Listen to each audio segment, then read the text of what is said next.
Boa tarde de novo. Então, a gente vai agora começar a mesa redonda.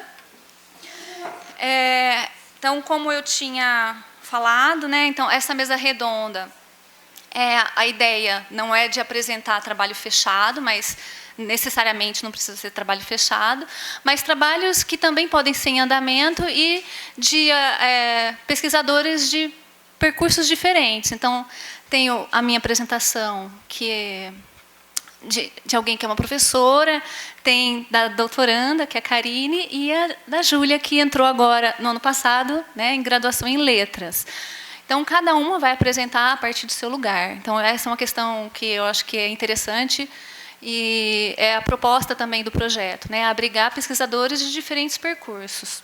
Então, eu vou começar com a minha fala. Deixa eu pegar aqui. Que é intitulada de Saberes Linguísticos Cotidianos.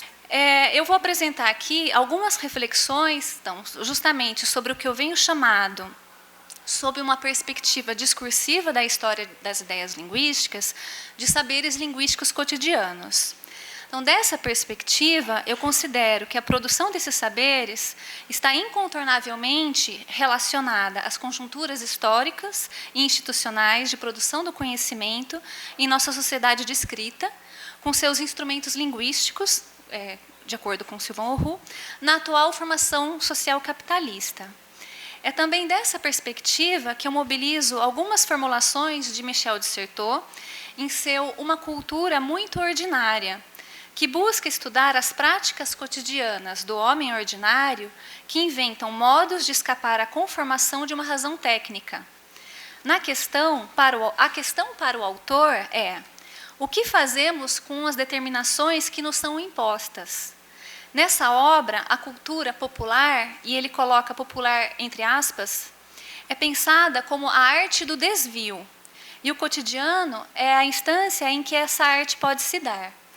É no cotidiano que se pode, por exemplo, desviar o tempo devido à instituição, fabricar objetos textuais que significam uma arte e solidariedades, jogar esse jogo do intercâmbio gratuito, mesmo que castigado pelos patrões e pelos colegas, quando não se limitam a fechar os olhos, inventar os traçados de conivências e de gestos, responder com um presente a outro dom, subverter assim a lei que na fábrica científica coloca o trabalho a serviço da máquina e, na mesma lógica, aniquila progressivamente a exigência de criar e a obrigação de dar. Essa arte do desvio funciona sob a forma de resistências e que me parecem semelhantes àquelas definidas por Michel Pechet em seu Delimitações, Inversões e Deslocamentos em relação à língua. As resistências: não entender ou entender errado, não escutar as ordens, não repetir as litanias ou repeti-las de modo errôneo, falar quando se exige silêncio, falar sua língua como uma língua estrangeira que se domina mal, mudar, desviar, alterar o sentido das palavras e das frases, tomar os enunciados ao pé da letra, deslocar as regras na sintaxe e desestruturar o léxico jogando com as palavras, e assim começar a se despedir do sentido que reproduz o discurso da dominação, de modo que o irrealizado advenha, formando sentido no interior do sem-sentido. As resistências se dão pela língua ou por outros gestos simbólicos. Outro exemplo bem atual é daquele áudio do Zap sobre o seu Armando. Seu Armando, tu acha que eu vou sair de Belford Roxo com água no joelho para botar fogo e encher saco de farinha, seu Armando? Vai catar coquinha, seu Armando. Eu não posso reproduzir o áudio aqui, mas eu ouvi um monte de vezes. A gente ouve e dá aquela paz. A gente se identifica, eu pelo menos. Né? Pena que é fake, mas não precisa ser verdade. Porque, às vezes, a gente precisa criar fantasias para resistir às opressões do dia a dia. Quem nunca? Isso também é um exemplo de arte do desvio, de resistência. No entanto, é importante ressaltar que o cotidiano não é simplesmente uma instância onde se dão apenas resistências. O introito do segundo volume da Invenção do Cotidiano começa com uma citação que Certeau faz de Guy Thiriet, que diz: o cotidiano é aquilo que nos é dado a cada dia, ou que nos cabe em partilha, nos pressiona dia após dia, nos oprime, pois existe uma opressão presente. Todo dia, pela manhã, aquilo que assumimos ao despertar é o peso da vida, a dificuldade de viver, ou de viver nesta ou noutra condição, com essa fadiga, com esse desejo. A esse respeito, cabe aqui retomar alguns textos fundamentais para a história das ideias linguísticas. Enéas, em Terra à Vista, discute a questão da constituição da identidade do sujeito brasileiro em relação aos processos de dominação, que inclui uma necessidade de domesticação do desconhecido por parte do colonizador. Em Ética e Política Linguística, de Enéas, e em Política de Línguas na América Latina, de Eduardo Guimarães, os autores formulam 3 posições distintas para pensar a política linguística: a da unidade, a da diversidade e a da dominação. 3 posições que correspondem a diferentes razões, com princípios éticos diferentes e que estão quase sempre em relação de contradição, conforme Orlandi 98. Segundo Orlandi, é necessário fazer face a essa relação contraditória e não apagá-la. Isso significa considerar que na contradição entre unidade e diversidade, por exemplo, já passou, né? Unidade e diversidade, por exemplo, pode haver movimentos de resistência, ao mesmo tempo em que também há movimentos de absorção, de domesticação da resistência, de dominação. Pensando essas relações na história das línguas no espaço brasileiro no século XIX, Orlandi diz: os indigenismos, os africanismos, os provincianismos, os regionalismos aparecem como diferenças domesticadas, enquanto características do Brasil. Em outras palavras, todas as diversidades dos falares e a diversidade do conjunto das línguas indígenas brasileiras e das línguas africanas faladas no Brasil são referidas à unidade da língua nacional. O que há de específico é que essa unidade não é referida ao português de Portugal, mas ao do Brasil. A universalidade muda seu eixo no processo de historicização, que inclui a gramatização do português brasileiro do lado de cá do Atlântico. O domínio de nossa universalidade é o território brasileiro.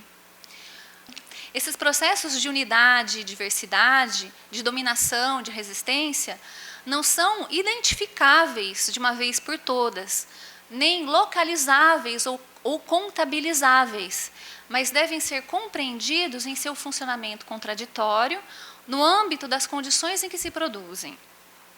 Desse modo, pergunto, parafraseando Certeau: o que fazemos com a língua que nos é imposta?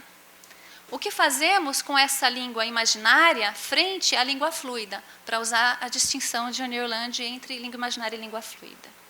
A arte do desvio a esta língua que nos é imposta é uma prática que pode ser produzida por saberes linguísticos cotidianos. Tal prática é considerada aqui como uma prática discursiva, ou seja, simbólica, histórica, ideológica, política. Portanto, como uma prática que não é transparente para o sujeito e lhe permite desviar das imposições dessa língua para fazer funcionar, numa relação de tensão e contradição, a língua que nos é negada. É dessa maneira que considero os saberes linguísticos cotidianos, em sua relação contraditória e constitutiva com os saberes legitimados da gramática e da linguística, como fiz também junto com Joelma de Faria no texto Dialetos, Línguas do Brasil na Deciclopédia. Então, é uma definição que a gente deu para saberes linguísticos cotidianos, né? Em nosso dia a dia, quando conversamos sobre outras cidades, outros estados, outras regiões do Brasil, que não a nossa cidade, o nosso estado, a nossa região, a questão das diferenças linguísticas é, muitas vezes, um dos primeiros e preferidos temas da conversa. Esse tema das diferenças linguísticas no espaço brasileiro é parte do nosso saber linguístico cotidiano. Um saber que suscita interesse e curiosidade, que é movido por afetos, pelo humor, por conflitos, por disputas, etc. Um saber linguístico que não é uno ou unívoco, mas que também não é aleatório. Ele está relacionado a saberes já construídos, legitimados ou não, teorizados ou deixados de lado pelas teorias. Saberes que circulam e que significam para quem e para além do espaço da ciência.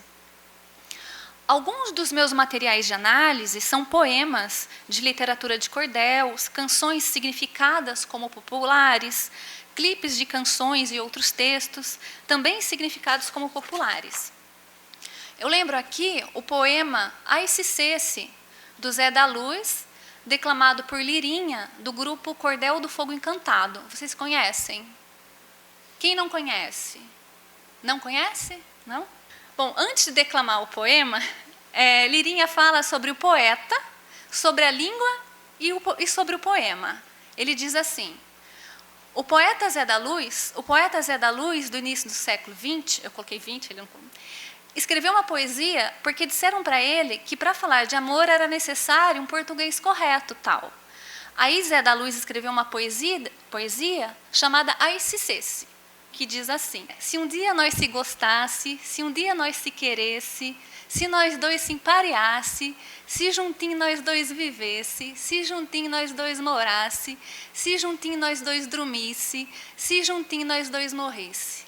Se para o céu nós a subisse, mas porém se acontecesse São Pedro não abrisse a porta do céu e fosse de dizer qualquer tolice, e se eu me arreminasse e tu com eu insistisse, para que eu me arresolvesse e minha faca puxasse e o bucho do céu furasse? Talvez que nós dois ficasse, talvez que nós dois caísse, e o céu furado arriasse e as virgens toda fugisse. Então esse é o poema, na verdade eu estou cantando porque eu decorei, que é justamente a versão do Cordel do Fogo Encantado, mas é um poema do início do século XX. Bom, esse poema e o que é dito sobre ele permitem pensar como um saber sobre a língua, que não é propriamente aquele da língua imaginária da gramática, flui. Orlandi, 2009. Flui nessas composições artísticas ao fazer questão de mostrar as marcas de uma língua outra, notadamente pelo cesse, nesse caso. Nesse sentido, trata-se de um saber linguístico que tem e não tem relação com o saber metalinguístico da gramática e da linguística. É um saber linguístico cotidiano que se constrói e se institucionaliza em espaços outros, muitas vezes sem nome, significando numa história contraditória de filiações.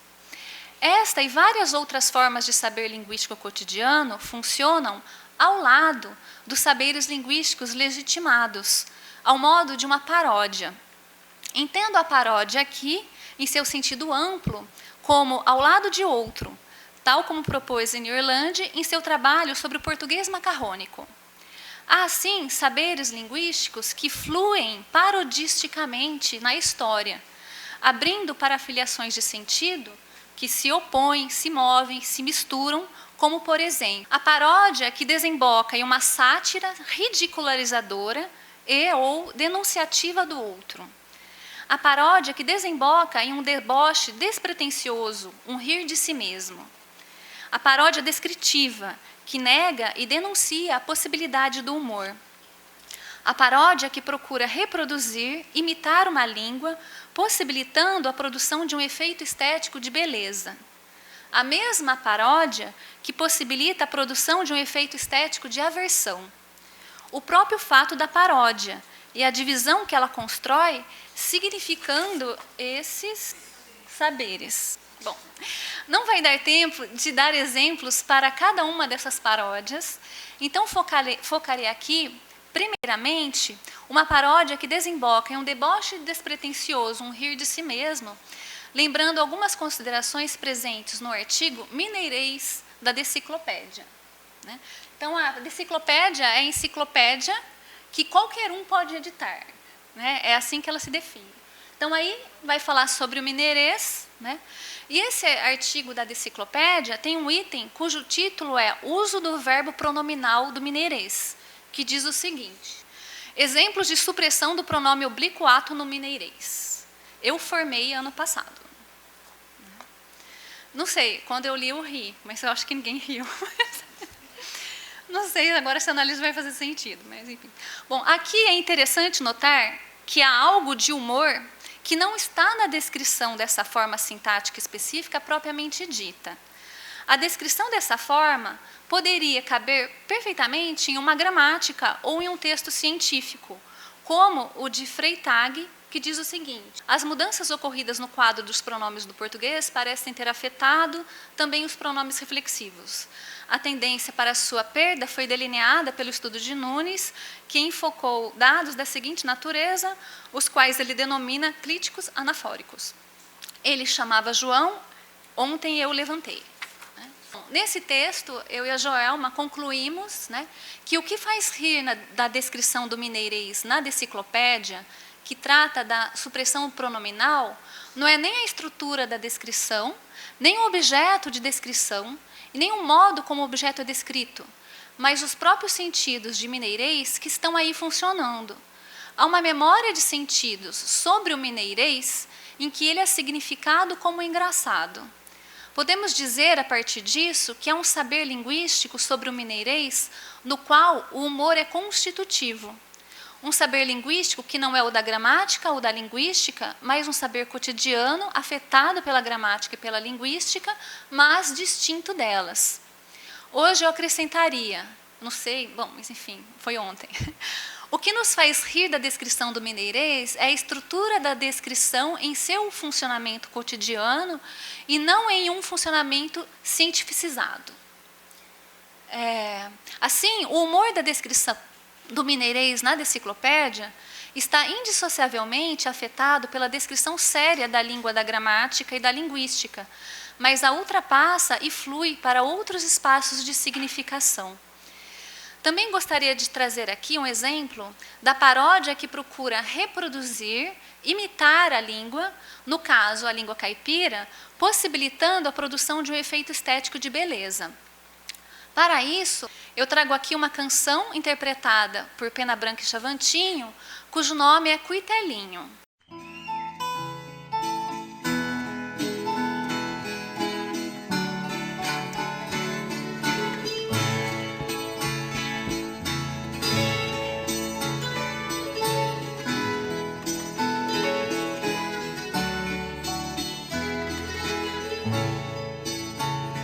Cheguei na beira do porto onde as ondas se espalham.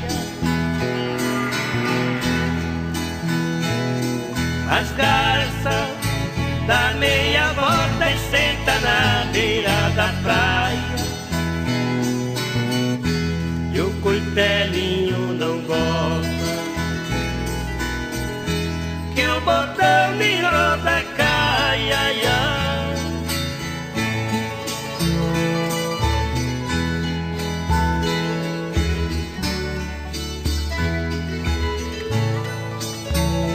Quando eu vim da minha terra despedida parentais,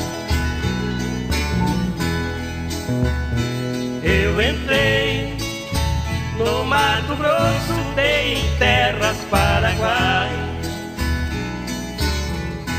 Lá tinha revolução, enfrentei forte batalha, ai, ai.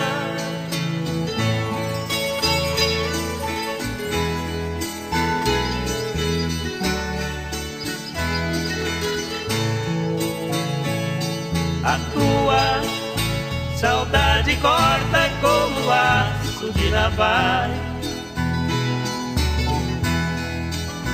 O coração fica aflito, bate uma outra falha.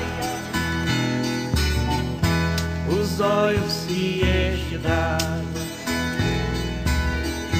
que até a vista se atrapalha, ai, ai.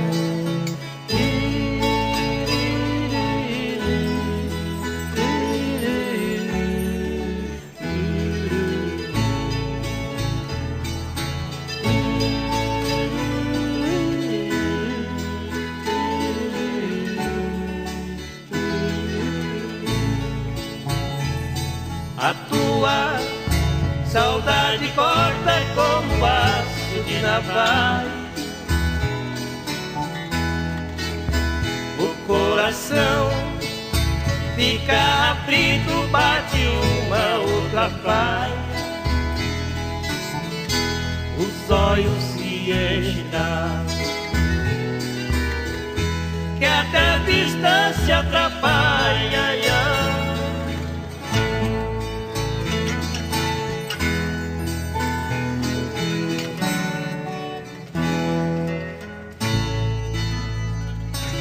Bom, eu acho essa canção maravilhosa. Cuitelinho, beija-flor, colibri são nomes para o mesmo pássaro. Não é à toa que adorei a sugestão da Jussiele para o nome do grupo, Colibri. Então, gostaria de destacar aqui o fato de que esse efeito estético de beleza não está na canção nela mesma, mas, entre outras coisas, no modo pelo qual os sujeitos se identificam ou não com a língua dessa canção. Assim, essa canção pode funcionar como a mesma paródia que possibilita a produção de um efeito estético de aversão. Conheço pessoas que simplesmente odeiam essa música porque odeiam música caipira. Essa aversão tem a ver, entre outras coisas, a uma aversão a essa língua caipira. Isso se dá justamente porque, dependendo dos processos de identificação dos sujeitos com a língua, esse efeito pode ser de aversão. Então, beleza, humor, desumor, aversão. São alguns dos efeitos de sentido que significam e qualificam os saberes linguísticos e que podem deslizar para o bom e para o ruim, para o bem e para o mal, para o correto e para o errado. O que me leva a formular questões norteadoras para o andamento dessa pesquisa. De que maneiras esses sentidos funcionam politicamente na história dos saberes sobre as línguas no Brasil, no espaço conflituoso entre resistência e reação, como argumentos descritivos, morais, estéticos, nas descrições, definições, nomeações ou desdescrições, desdefinições e desnomeações que vão fazendo parte dos processos de constituição dos saberes linguísticos cotidianos. Termino com essas questões, porque o objetivo dessa apresentação, como eu disse no início, não é fazer um trabalho fechado, mas sintetizar um pouco do caminho traçado e apontar algumas das direções que ele pode tomar. Obrigada.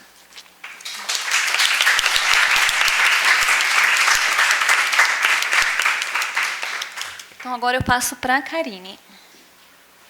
Boa tarde. Em primeiro lugar, queria agradecer o convite da Ana por compor a mesa. Como ela falou várias vezes, não é um trabalho fechado. Eu sou pesquisadora do Grupo Colibri e sou orientanda na análise do discurso. Então, aqui são meus primeiros passos na história das ideias linguísticas, principalmente nesse tema tão amplo e tão complexo que é a questão do cotidiano. Eu dividi minha apresentação em alguns tópicos e eu vou separá-los. O primeiro, que é uma questão que me importa tanto na análise do discurso quanto na história das ideias linguísticas, é pensar a questão da literatura com a questão da linguística, com a língua, com a história. Então, o primeiro tópico ele se intitula O Literário e o Cotidiano na História das Ideias Linguísticas. Então, eu vou ler. Orlandi afirma que as gramáticas, os dicionários, os programas de ensino e as manifestações literárias são um excelente observatório da constituição dos sujeitos da sociedade e da história. Eu me pergunto se a literatura e os discursos sobre a literatura podem mostrar um saber sobre a língua. Como a literatura e os discursos sobre a literatura se situam nessa relação com o saber metalinguístico. A partir de Derrida, Leonardo Paiva Fernandes compreende a literatura enquanto uma instituição histórica que possui suas convenções, suas regras, e uma instituição de ficção. Em princípio, a instituição de ficção daria o poder de dizer tudo, de se libertar das regras. Então, a literatura, enquanto instituição recente, se situaria nesse lugar paradoxal entre a regra e a sua desconstrução. Assim, eu posso afirmar que, apesar da impossibilidade de representação do real, a literatura não quer se render à ordem do não representável, sendo justamente nesse lugar limite que a literatura se situa, entre o desejo de representação e o impossível. Para Michel de Certeau, a literatura, e ele exemplifica nos romances de ficção do século XIX, permite, por meio da narratividade e de uma tentativa de representação, termos um vislumbre de fragmentos do cotidiano. O autor afirma que a arte e a psicanálise tocam na questão de um saber não sabido, um saber que não pertenceria a ninguém. Segundo o autor, um saber sobre os quais sujeitos não refletem, dele dão testemunho sem poder apropriar-se dele. No tocante ao cotidiano, Certeau lê Michel Foucault em Vigiar e Punir sobre a sociedade disciplinar, mas o autor se contrapõe à ideia de que a sociedade se reduza ao conceito de vigilância, a possibilidade de, se nada se escapar, tudo ser visto pelo panóptico. Então, segundo Certeau, eu cito o autor, se é verdade que por toda parte se estende, se precisa, a rede de vigilâncias, mais urgente ainda é descobrir como é que uma sociedade inteira não se reduz a ela, que procedimentos populares, também minúsculos e cotidianos, jogam com os mecanismos da disciplina e não se conformam com ela, a não ser para alterá-los. Enfim, que maneiras de fazer formam a contrapartida do lado dos consumidores ou dominados, dos processos mudos que organizam a ordenação sociopolítica. Por esse viés, o autor se propõe, e aí cito novamente Certeau, a acompanhar alguns dos procedimentos multiformes, resistentes, audaciosos e teimosos que escapam à disciplina sem ficarem, mesmo assim, fora do campo onde se exerce, e que deveriam levar a uma teoria das práticas cotidianas, do espaço vivido e de uma inquietante familiaridade da cidade. Essas ideias me lembraram muito o Michel Pechet, em confluência com as ideias de Certeau, que afirma que, para além da leitura dos grandes textos da ciência, do direito do Estado, é preciso se pôr na escuta das circulações cotidianas tomadas no ordinário do sentido. Então, eu passo um pouco para o mais específico do meu trabalho, que é pensar um pouco sobre o modernismo brasileiro e sua relação com a língua e a história. Nesse trilhar, eu vou me nortear em 2 trabalhos que anteriormente analisaram o modernismo brasileiro pela perspectiva materialista. O artigo Manifestos Modernistas, a Identidade Nacional no Discurso na Língua, de José Horta Nunes, e a dissertação Relação Parodística e Deslocamento na Escrita do Modernismo Brasileiro, de Leonardo Paiva Fernandes. O primeiro, Nunes, analisa manifestos modernistas em relação à fundação de identidades brasileiras, tendo como principal ponto de observação o pronome nós. O segundo estuda o funcionamento discursivo da relação parodística e das figuras imaginárias da língua na obra de Mário e Oswald de Andrade, particularmente Macunaíma e Memórias Sentimentais de João Miramar. Ressalto que ambas consideram o modernismo enquanto discurso fundador, que é o termo de Orlandi. Ao tomar o discurso fundador como conceito central para compreender o movimento modernista, vemos que, no Brasil, apesar de sua relação do modernismo com as vanguardas europeias, instalaram-se outras tradições que circularam em manifestos, revistas e obras literárias, como, por exemplo, posteriormente, a Tropicália, o Teatro dos Excelsos, o Teatro Oficina, como que eles também vão relendo, por exemplo, a antropofagia. E são exemplos mais recentes, mas isso mostra essa instauração de outras tradições.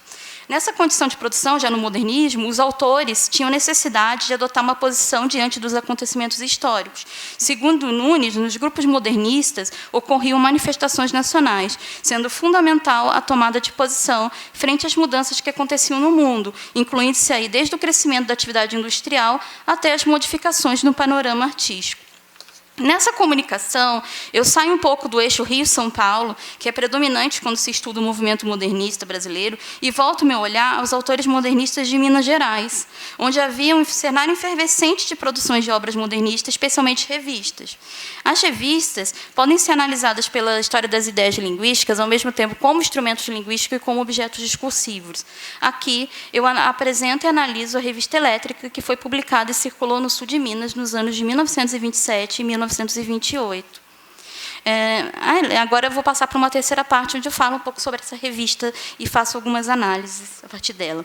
Elétrica, ela foi produzida em 1927 e 1928 e atualmente é menos conhecida pela crítica literária do que outras revistas mineiras modernistas, como a Revista, que foi dirigida pelo Carlos Drummond de Andrade, e a revista do Grupo Verde. Essa revista Elétrica teve como sede a cidade de Itanhandu, localizada no sul de Minas Gerais, mas também comentava sobre outras cidades da região próxima, Virgínia, Passa Quatro, Cristina e Varginha. E foi só em 2008 que ela foi recuperada em facsímile por um pesquisador chamado Celso Coelho, que tem aqui, eu coloquei em disposição para doação, na biblioteca daqui do IEL e na biblioteca do Educação também. Então, quem quiser pode depois olhar. A direção da revista era de Heitor Alves, que era carioca e foi para a cidade para se recuperar da tuberculose. Então, durante o primeiro ano da revista, os editoriais assinados por Heitor Alves eram escritos e ilustrados sob forma de caligramas. Então, era a forma que ele apresentava o editorial da revista, no primeiro ano. Segundo Celso Coelho, uma das principais características da revista foi a relação estabelecida com os moradores da cidade de Itanhandu e com uma instituição educacional, o Ginásio Sul Mineiro, um colégio onde o próprio fundador da revista, Heitor Alves, lecionava. Esse colégio foi fundado em 1918 e serviu como sede da revista. Destaco também que o Ginásio Municipal Sul Mineiro, desde 1923, entrou com o processo de equiparação ao Colégio Dom Pedro II, título que foi concedido definitivamente ao colégio em 1932. Durante o processo de produção da revista, a escola, então, recebia inspeções regulares e realizava constantemente exames preliminares. Ressalto que estar em processo de equiparação era pertencer ao seleto grupo de escolas que tinham Dom Pedro II como referência de ensino. Então, é muito importante pensar nessa relação da escola com a revista modernista. Para Carolina Fedato, há uma relação estrita entre os moradores da cidade e as instituições que a circundam, sendo sujeito e cidade constitutivos de um saber urbano. Então, instituições como colégio, igrejas, biblioteca constituem lugares onde se institucionalizaram um saber urbano e nacional. Assim, segundo a autora, as filiações políticas, filosóficas e religiosas dessas construções vão projetar institucional e cotidianamente sentidos para aqueles que ali circulam. Estando dentro ou fora desses espaços, o sujeito será constituído por eles, pelos saberes recotados por sua presença na cidade. Ainda segundo a autora, é nesse jogo entre institucional e cotidiano que a cidade é construída. Nessa relação entre cotidiana, cidade e literário, a revista modernista elétrica não se limitava aos assuntos da literatura. Além de poemas, contos e crônicas e editoriais críticos dedicados à estética e literatura, a revista tinha seções reservadas para notícias sobre cidades sul-mineiras, propagandas de comércio local, colunas dedicadas a personalidades ilustres da cidade e até mesmo durante o primeiro ano de publicação houve um concurso das princesas do Sul, em que os leitores votavam nas mulheres mais belas da região. Aqui são as propagandas, que se misturavam, por exemplo, aqui em Itanhandu, sul de Minas, Irmãos Gomes Pinto, que é curioso também que as meninas mais belas que votaram eram da família Gomes Pinto, então você mostra essa relação bem política mesmo. Mostra a propaganda de locais da cidade, mas também tem propaganda Souza Cruz, então as propagandas eram misturadas, mas também muitas propagandas regionais. Então mostravam o apoio dos moradores da cidade à revista. Aqui são as colunas sociais, onde eles vão trazer fotos, eventos sociais. A segunda aqui, por exemplo, são o carnaval, então são as mulheres belas no carnaval da cidade. Então, são as figuras das famílias influentes da cidade. Aqui é a votação do concurso e a quantidade, por exemplo, de votos que cada menina... Então, por exemplo, começa com 100 e pouco e termina com 1, por exemplo. Então, mostra assim, são as meninas votadas para princesa, que eram moças mais ou menos de adolescentes, jovens, ou mulheres, e as princesinhas eram crianças. Tem uma lá que era filha do diretor que entrou bem votada, por exemplo, terceiro lugar, que era um bebê, por exemplo. Então, você tinha as princesas e princesinhas do Sul. Então, movimentou o primeiro ano da revista. No final, elas teve na igreja uma premiação, receberam flores, pérolas, poemas dedicados a elas. Então, teve essa relação também com a igreja, a cidade, a escola. Aqui, essa variedade de assuntos discutidos materializa a relação intrínseca entre a produção literária de Elétrica e os cotidianos dos moradores da cidade, especialmente da cidade de Itanhandu, que teve uma edição no primeiro ano, na revista número 4, dedicada somente à cidade. Então, no corpo editorial, podemos ler: assim, procuramos publicar esse número escrito e ilustrado unicamente por gente da vila, que na época não era uma cidade exatamente, era uma vila, para que, ao lado da propaganda administrativo-comercial do município, figure a galeria dos filhos ilustres de Itanhandu, essa gente forte, progressista e boa, que confunde no abraço da amizade o estrangeiro amigo com os seus, batalhando pela mesma causa, o Itanhandu maior. Todos os trabalhos aqui insertos são assinados por itaiandenses ou por pessoas residentes no município e que vivem afagando o mesmo sonho e realidade, a vertigem do seu progresso. Que o público lance seu julgamento, elétrica avante, mais luz.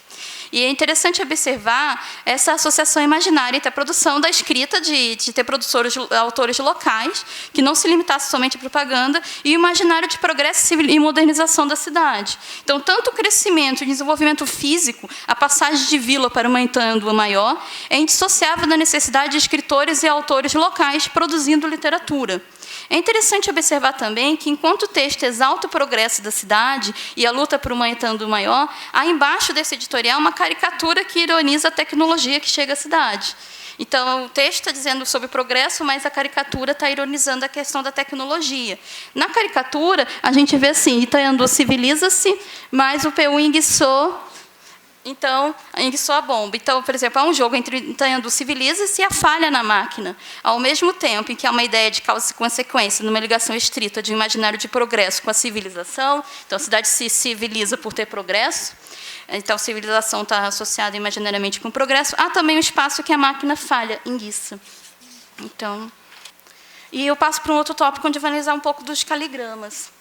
Considerando a formação de uma ideologia de progresso e modernização que afetam as capitais e as cidades do interior do Brasil no início do século, há uma confluência da ideia de modernização na região sul de Minas com os ideais progressistas de elétrica.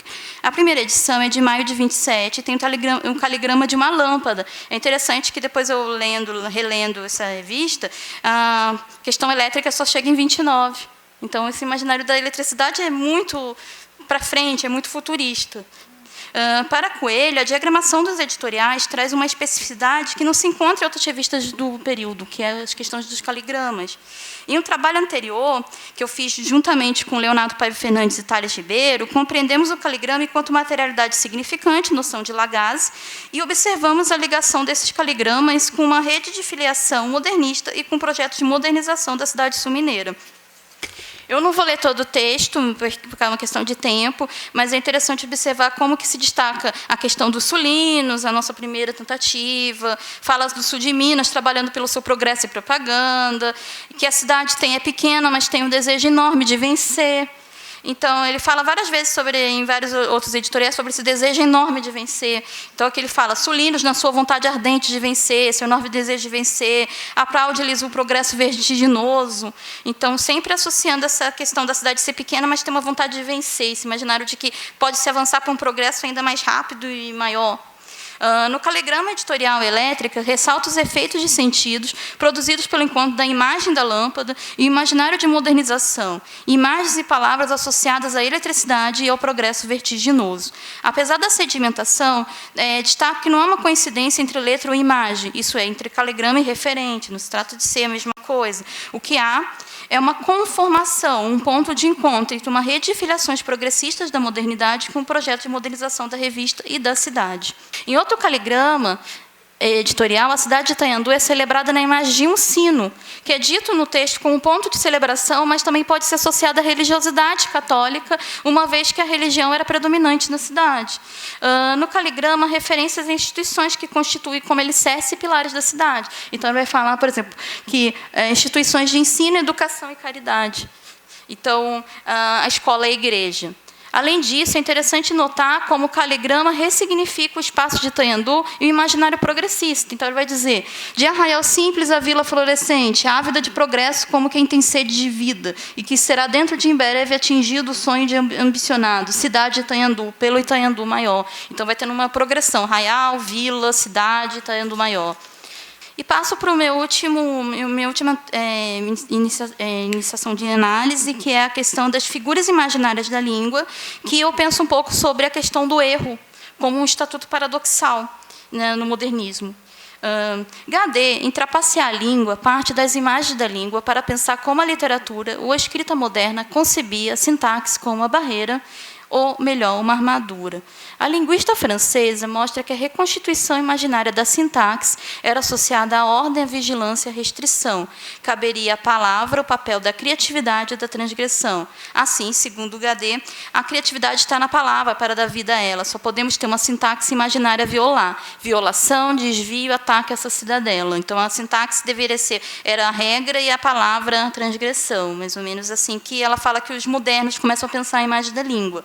E ela fala bastante da questão do estruturalismo francês. Para Leonardo Paiva Fernandes, a questão da figura imaginária da língua também pode ser observada nas condições de produção do nosso modernismo. Se tomarmos a relação entre língua imaginária e as figuras imaginárias de língua associada à tentativa de ruptura da sintaxe e das normas gramaticais, perceba uma relação contraditória entre língua e erro. Erro entre aspas, sempre ressaltando o que seria esse erro, o outro coloca entre aspas. Para Guimarães, a gramatização brasileira do português produziu um efeito imaginário de que no Brasil não se fala corretamente. Então, acho que foi bastante interessante, você trouxe bastante exemplo. Assim, né? No caso do modernismo brasileiro, ao mesmo tempo que se ressalta a contribuição milionária de todos os erros, que a gente conta, por exemplo, no Manifesto para o Brasil, afirma-se, por exemplo, que uma revista modernista que seria um horror se todo mundo daqui em diante se pudesse escrever brasileiro, e cada qual, naturalmente, a seu modo. Em caso de correção, da revista Elétrica, JJ ironiza a relação do ginásio mineiro, que é aquela escola que eu mencionei, uma instituição de educação, com as normas gramaticais. Então, eu vou ler, ele faz como se fosse uma piada. O ginásio anda em completa revolução, briga-se a todo instante, um por defender a gramática, vítima de punhaladas, socos e pontapés, principalmente quando se trata dos imperativos afirmativos e negativos, por isso baixa-se a seguinte portaria. Forneça-se, 2 pontos. Essas abreviações seriam o nome de pessoas, que ele vai fornecer alguma questão, por exemplo. Ao WLS, uma gramática expositiva. Ao MNBG, uma geografia. Ao BTM, tratado de sufixação e ortografia. Ao VNE, sabão de soda cáustica. A mim, uma tesoura para cortar a língua. O próprio título já coloca a ideia do humor do texto em que se focaliza a disputa para defender a gramática na instituição educacional da cidade. De forma irônica, o autor constrói um decreto em que busca oferecer gramáticas e tratados para diferentes sujeitos, que têm nomes abreviados, com o objetivo de correção gramatical. A gramática aparece enquanto corpo violado, como a Gadé fala da imagem do corpo violado. Ela é vítima de punhaladas, socos e pontapés. A expressão uma tesoura para cortar a língua tanto pode significar a língua algo físico quanto a língua, trazendo uma imagem dela enquanto matéria, o corpo. Em outra crônica de Heitor Alves, em Elétrica, por meio de uma homenagem à cidade de Itanhandu, é construída uma metáfora em que a própria cidade, a cidade de Itanhandu, é metaforizada como um menino de bom coração e com muita vontade de vencer. Então, a crônica é enorme, só trouxe um trecho, mas ele vai falar o seguinte, que terminado o grupo escolar, que pouco falta, entrará para o ginásio, como se fosse a cidade e fosse um menino. Será doutor? O futuro o dirá. O menino promete. É bom que seja interno, para diminuir os vícios de linguagem, que são muitos. Troca o L por R, faltam os S's finais, uso de parônimos que não existe, confusão de pronomes e verbos, como também os modos bruscos, a boca destemperada e o espírito indisciplinado. Fora esses pequenos defeitos de origem ou qualidade de garoto que vive na rua, o menino Itanhandu é boa coisa, tem bom coração e muita vontade de vencer. Aqui, o erro é visto enquanto obstáculo para o crescimento da cidade. É preciso que a instituição escolar diminua os vícios de linguagem, que são muitos, os pequenos defeitos de origem ou qualidade de garoto. A expressão qualidade de garoto é associada a pequenos defeitos de origem, transversalmente relacionando um falar infantil ao falar da cidade do interior mineiro.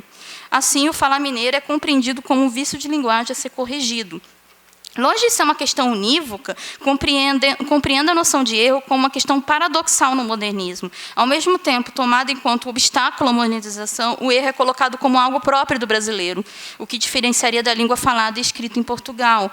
Desse modo, há no jogo, na paródia, nas reflexões modernistas, uma problematização sobre a língua e sobre a diferença entre escrita e oralidade.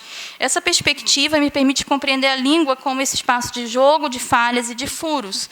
Para finalizar esse trabalho, eu termino com uma citação de Sertor, que me faz pensar justamente a problemática de se olhar para esse material do arquivo do passado, para as lembranças de um lugar, para a memória de uma cidade. Então, eu fecho com a citação dele. Certeau diz: os lugares são histórias fragmentadas e isoladas em si, de passados roubados, a legitimidade por outro, tempos empilhados que podem se desdobrar, mas que estão ali antes como histórias à espera e permanecem no estado de quebra-cabeças, enigmas, enfim, simbolizações equistadas na dor ou no prazer do corpo. Muito obrigada. Obrigada, Karine. Então, agora eu passo para a Júlia. Boa tarde. Primeiramente, eu queria agradecer a Ana por toda a orientação até agora.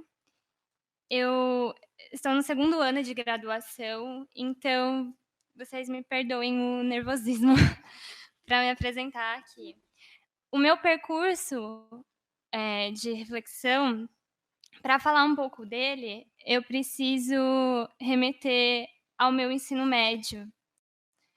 O 3º ano do ensino médio, em 2016, quando eu conheci um livro chamado Casa das Estrelas, de Javier Naranjo, um professor colombiano.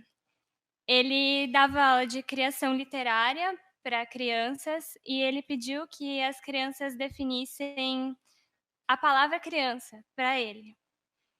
Ele gostou muito do resultado e resolveu continuar, pedindo que elas definissem várias palavras para ele.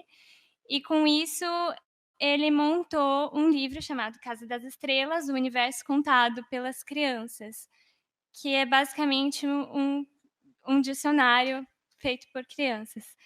E, tomando conhecimento desse livro, eu comecei a pensar, lá em 2016, por que não fazer isso com todas as idades? Então, eu resolvi fazer, por brincadeira, sem comprometimento nenhum, com pessoas próximas, professores e colegas da escola, familiares, pedi que eles me definissem algumas palavras e ia anotando em um caderninho. Mas eu não consegui parar. Eu gostei muito de começar a fazer isso, e então eu fui para a rua.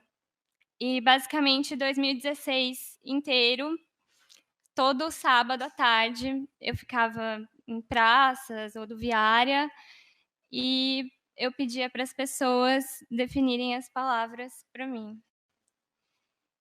E foi muito interessante, e porque quando eu pensei em começar isso, eu tinha na minha cabeça que, por ser uma coisa informal, né, por ser essa abertura assim, para o desvio, as respostas seriam totalmente diferentes do que a gente encontra em dicionários formais.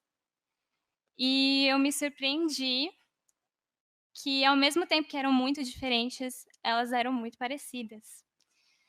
Então, desde 2016, fazendo esse dicionário, em 2018 eu ingressei aqui na Unicamp, e em uma disciplina ministrada pela professora Ana, chamada Introdução aos Estudos às Ciências da Linguagem, teve uma aula com o José Arta Nunes, né, sobre dicionários, e eu resolvi mostrar esse caderninho em que eu anotava as definições que as pessoas me davam para a professora Ana e para o José Arta Nunes.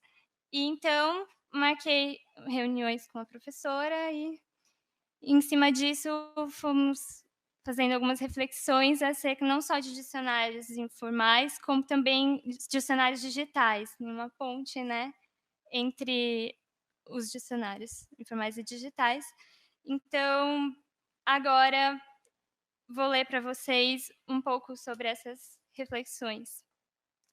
Sob a perspectiva da análise do discurso e da história das ideias linguísticas, considera-se, conforme escreve Nunes, 2010, que o dicionário é um discurso sobre a língua, sobre as palavras, sobre um setor da realidade, bem como as palavras são decorrentes de relações históricas e sociais implicadas em polêmica e contradição.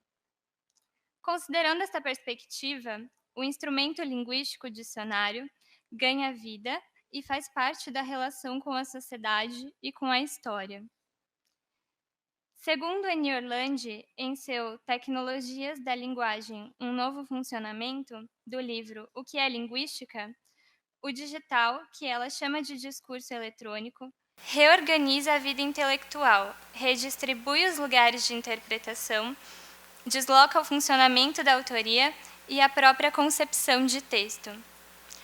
Oliveira, 2014, ao analisar o dicionário informal no âmbito da semântica da enunciação, mostra como esse instrumento linguístico produz um lugar de reflexão sobre a língua nacional e de apropriação dessa língua pelo falante, que permite recolocá-lo como sujeito do seu dizer e da sua língua, como autor, enquanto usuário e colaborador desse dicionário.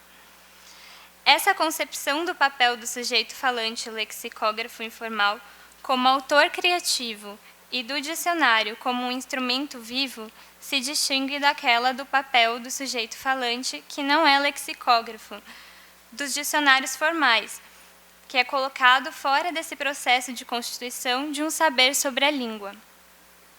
Oliveira também propõe uma reflexão acerca do fato de que o dicionário informal aconselha que o autor não coloque seu nome de verdade, pois ele estará visível para todos. Conselho que traz um movimento de abertura com relação à verdade, havendo possibilidade de ludicidade.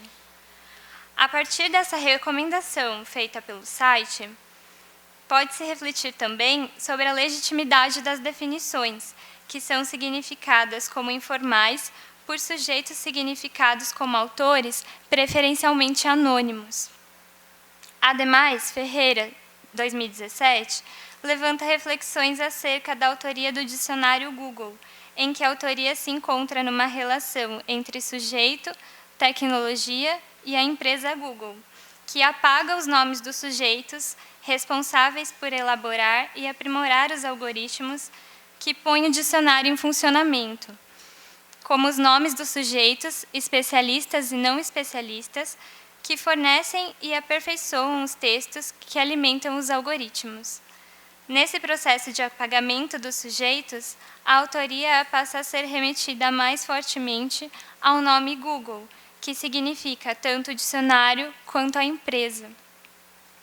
Assim, a autoria dos dicionários digitais tem funcionamentos diferentes, e pode ser feita uma reflexão sobre a não necessidade de um tipo de autoria que tende a apagar os não especialistas e sobre a legitimidade conferida a esses sujeitos colaboradores e seus saberes. Em relação a isso, Ferreira 2012, 2013 e Ferreira e Faria 2016, ao discutir sobre as enciclopédias tradicionais e digitais a partir de uma perspectiva discursiva da história das ideias linguísticas, atentam para os diferentes processos de legitimação e deslegitimação dos sujeitos especialistas e não especialistas, ligados ao processo de legitimação e deslegitimação desses artefatos. Dessa forma, uma enciclopédia tradicional, por exemplo, tem sua legitimidade conferida pelo especialista, ao passo que uma enciclopédia digital, como a Wikipédia, que é editada por todos, não tem a mesma legitimidade de uma enciclopédia tradicional.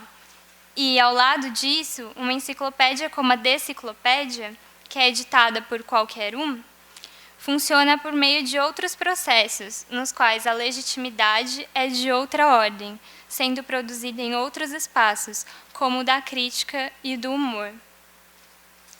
A discussão da autora sobre as enciclopédias tradicionais e digitais também é relevante para a presente discussão sobre o funcionamento dos dicionários formais e informais.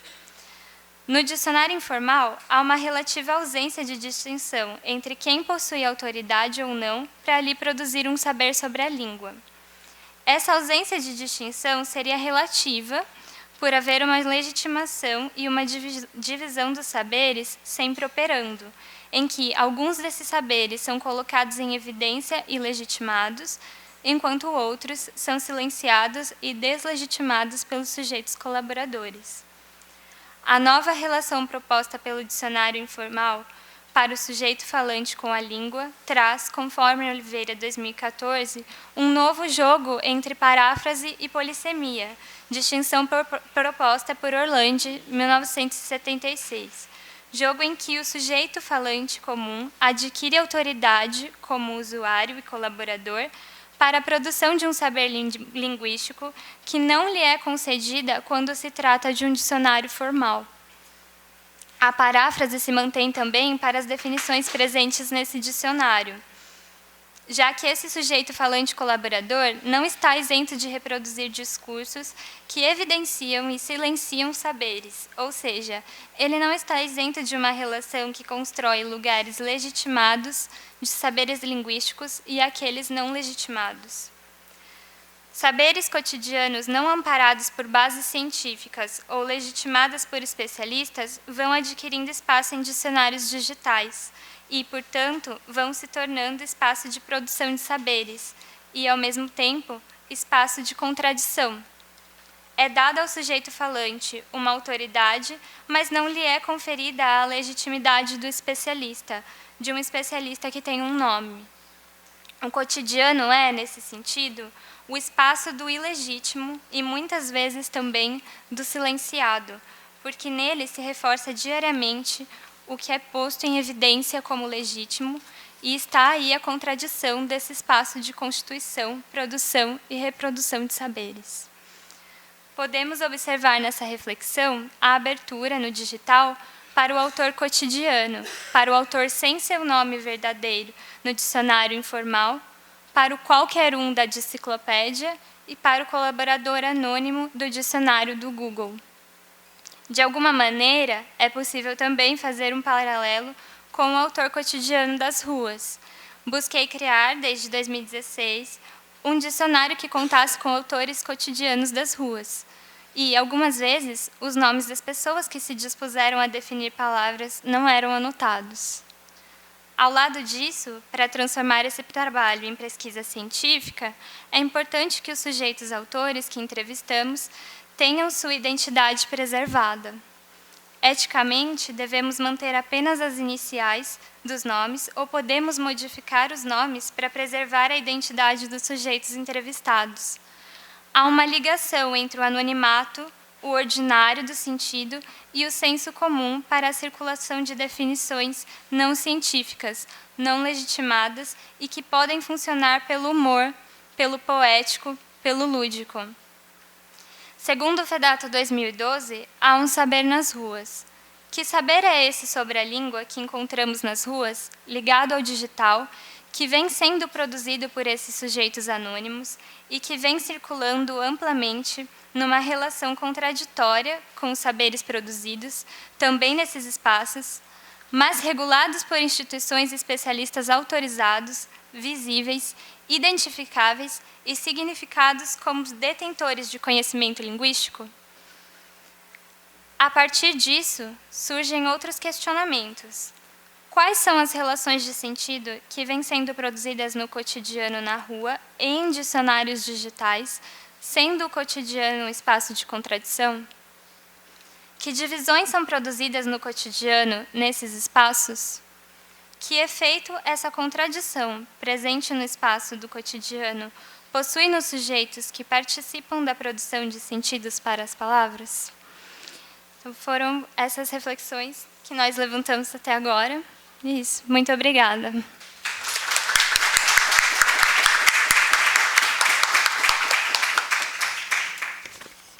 Obrigada, Júlia.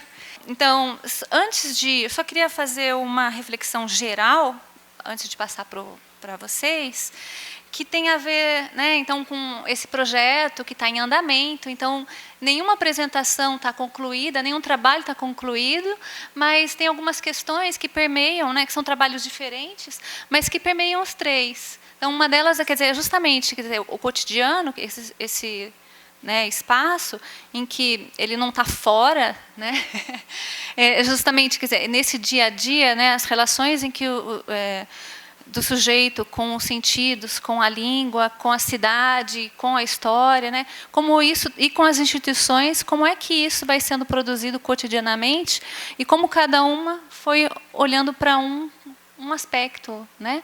Eu apontei a questão dos saberes linguísticos cotidianos, a Karine pensando essa questão do cotidiano, uma cidade pequena em que se torna necessário criar uma revista dessa cidade e que são os moradores dessa cidade que põem ela para frente, né? E tem vários sentidos aí de progresso e, né, essa demanda pela civilização através do progresso funcionando, né? Então o cotidiano não é um lugar em que isso não está fora, né? Mas justamente faz parte. E o da Júlia, justamente, né, nesse trabalho que a gente está fazendo desde do ano passado, que ela se interessou por conta dessa história dela antes de entrar na universidade e depois com a vinda do Zé numa conferência que ele deu ano passado, né, para os alunos da disciplina. Então ela, né, se encontrou e a gente vem trabalhando junto, né, essa questão da autoria do cotidiano, pensando esse sujeito ordinário, né? E de diversas formas, como em diversos materiais, né, essa questão da legitimidade ela se coloca, né? Bom, então uma síntese mesmo. E agora eu abro para o público. Eu agradeço novamente a presença de vários colegas, a Ini, que está aqui, o Eduardo Guimarães, Carolina, a Suzy, a Carol Machado, que veio de São Carlos, o pessoal que está aqui ainda firme, né? O Zé, que eu falei do Zé, depois esqueci do Zé. A Grace, que está aqui, né? Então, é realmente muito bom ter vocês também aqui como público, né? Então, passo agora. A Carol já levantou a mão ali. Obrigada. Bom, eu sou tagarela mesmo. Então, para quem me conhece, Carolina, né? A Ana acabou de falar, não é? Eu estou assim encantada porque é a primeira vez que eu ouço, apesar de ter perdido a primeira parte, né? Essa sua formulação do saber do cotidiano. Claro, eu já conheço também o trabalho da Carolina Fedato, né? Estou encantada por essa entrada, né, na história das ideias, porque eu não sabia exatamente como você articulava e aqui me fez pensar como é uma formulação, mas assim realmente uma outra formulação que evoca de alguma maneira a questão do saber epilinguístico, né, tal como formula o Ru, mas é uma formulação que assim que se opõe ao tal do metalinguístico, ao imaginário, ao gramatical, mas que é sensível ao político, à história, à poesia, a possibilidade de resistência, a cidade, a rua, a sociabilidade. Realmente você fez uma pegada, né? Eu acho, né? Eu estou assim bem só dizendo esse impacto, né, que eu tive, né? Aqui falar para a Júlia, que falou toda tímida, olha, tá de parabéns, não é pela precisão, não é eu estou impressionada pela sua elaboração, né? E para a Karine, né? E só, na verdade, eu queria só comentar uma questão que a apresentação da Karine me suscitou, né? Quando você falou da questão da lâmpada, né? Como uma questão da eletricidade, da cidade pequena, isso é a modernidade, não é? Passando pela questão de ter luz elétrica, eletricidade.